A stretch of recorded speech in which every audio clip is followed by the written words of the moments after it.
Como é que é, então, a tua, de uma maneira sucinta, objetiva, a tua estratégia de investimentos e no que você investe especificamente? E se muda, de que maneira que muda? A minha estratégia, ela se baseia no princípio de que primeiro eu tenho que estar vivo para depois ficar rico, né? Não é legal inverter a ordem, né? Ficar rico e morrer. Então, eu sempre começo por essa questão de reservas. Eu tenho a minha reserva de emergência, que hoje ela seria capaz de me sustentar durante 1 ano, e se algo acontecesse comigo. Além dessa reserva, eu penso sempre, é uma reserva em reais, porque eu moro no Brasil. Então, é uma moeda fraca, né? Tem que ter uma reserva em dólares. Eu tenho uma carteira nos Estados Unidos e lá eu tenho essa mesma reserva em dólar. Tá. Só que o dólar é uma moeda melhor do que o real, porque ele aceita no mundo todo e só quem valoriza o real é a gente e os nossos vizinhos que têm moedas piores ainda do que as nossas, né? Enquanto 8 bilhões de pessoas querem dólar, a gente vai ter uns 300 milhões querendo real. Então, é muito menos público. E o dólar, embora seja melhor, ele tem um problema. Se a gente for pegar nesse ano, 20% dos dólares que estão circulando no mundo foram criados em 2020. Então, eles inflacionaram muito o dólar.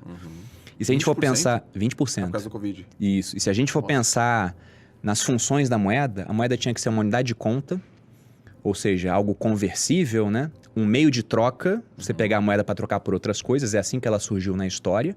Eu queria trocar um porco com você por uma lança. Só que você não quer o porco, você quer peixe do Kaique. E o Kaique também não quer o meu porco, ele quer maçã.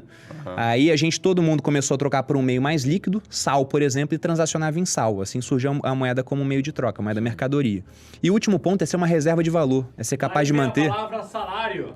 Exato, muito bem observado pelo Kaique. Ah, garoto! E aí, o último ponto é ser capaz de manter valor ao longo do tempo. E as moedas hoje não mantêm mais valor, porque os bancos centrais, eles planejam ter taxas de inflação para desvalorizar a moeda. Eles ficam criando mais moeda a cada ano, eles querem que a moeda perca valor. E a mesma coisa com o dólar. Ele é melhor do que o real? É, mas ele não é uma reserva de valor. Então eu penso, o que vai ser capaz de manter valor ao longo do tempo? E aí... O Thiago sempre fala, pô, as pessoas ricas, elas têm negócios, né? Ou elas herdaram negócios, elas venderam negócios. Sim. Negócios conseguem fazer isso? Conseguem. Mas quais negócios? O mundo, ele tá mudando cada vez mais rápido. Se a gente pensar hoje, é meio que loucura não ter Google, Apple, Facebook na carteira, né? Sim. Mas nos anos 2000 era meio que loucura não ter Nokia, Yahoo, né? E outras empresas na carteira que agora, basicamente, elas não existem mais ou estão muito abaixo do preço que já valeram. Sim. Então, negócio é importante ter? Ter. É legal. Eu tenho alguns. Só que o que já se provou no tempo para manter valor? Se eu fosse viajar para o passado, o que teve valor durante todo o passado e que provavelmente, porque não é certo, a gente não sabe o que o futuro reserva para a gente, vai manter valor no futuro? Ouro, por exemplo, ele é uma reserva de valor testada pelo tempo. Se a gente fosse entrar numa máquina do tempo agora, no DeLorean, vou viajar eu e você para o passado. Se a gente cair em qualquer lugar onde havia civilização, o ouro seria valioso. Os incas, os astecas valorizavam ouro e nem tinham moeda. Era medida em ouro, né? Durante muito tempo foi medida em ouro. Era a base do sistema monetário na Europa, né? O metalismo. Quando os espanhóis chegaram aqui, por exemplo, nas Américas, encontraram o Império Inca, os astecas, eles não usavam o ouro como moeda de troca, mas usavam para adereços, para alguns era sagrado. Os incas falavam que o ouro era o suor do sol e a prata era as lágrimas da lua. Então eles tinham valor naquilo. E então, se a gente fosse para o Império Inca, para os astecas, para a China, para a Europa, todo mundo valorizava o ouro. Muito provavelmente no futuro ele vai continuar sendo valorizado. Isso pode mudar? Pode, porque o Elon Musk pode descobrir ouro em Marte e entupir o mercado de ouro, né? Mas ele seria algo que teria espaço no meu portfólio. E um outro ponto é aquilo de novidade que está surgindo. O Bitcoin, por exemplo, ele tem espaço porque além de ter várias características similares à do ouro, ele é escasso, ele é negociado no mercado global, ele não se deteriora com o tempo. Sim. A joia mais antiga já achada data de 4.500 a.C., né? Então tem 6.500 anos e dá para ser vendida na Vivara hoje. É só meio rústica, talvez não fizesse sucesso. Ou até uma blogueira comprar, aí faz sucesso, né? Porque ela começa a mostrar para os outros que é um pedaço de ouro? Essa joia é um anel. É um anel? É um anel de ouro. Peraí, um anel há 4.000... Há 4.500 anos. Aliás, 6.500 anos, porque 4.500 anos antes de Cristo. Uau, já tinha anel. Já tinha anel.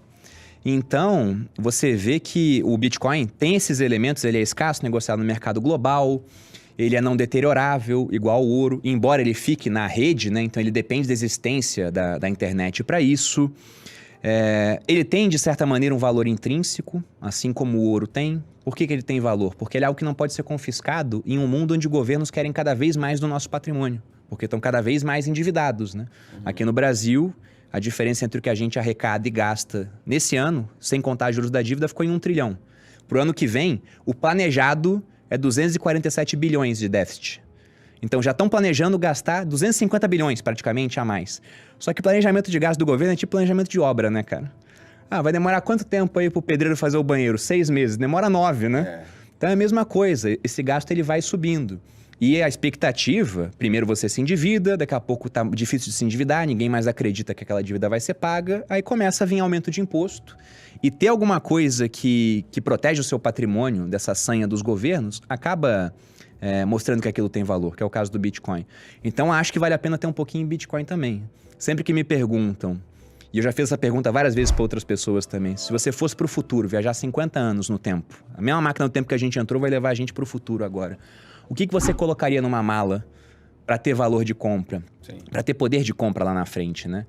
E, pô, você vai colocar real? O real tem 26 anos, pô, que já perdeu 90% do poder de compra. Capaz de você chegar daqui a 50 anos e nem ser mais o real a moeda da nossa economia aqui. Vão ter mudado a moeda.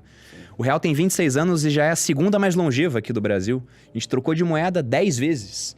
A gente cortou um monte de zero no meio do caminho, porque a moeda inflacionava muito. Então, levar real só levaria se fosse para levar notas de R$1. Porque a nota de R$1 você vende por R$50, né?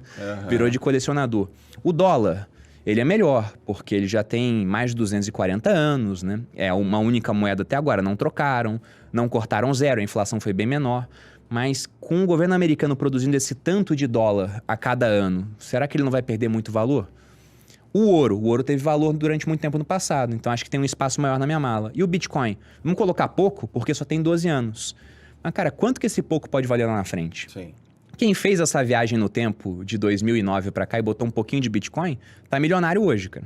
Sim. Tá milionário. Se a gente for pegar em 2010, era possível com $1 comprar mais de 1.000 Bitcoins. Hoje, precisamos de uns 22 mil dólares para comprar um único Bitcoin. Sim. Então, se esse cara comprou esses 1.000 Bitcoins, né? Olha o dinheiro que ele tem.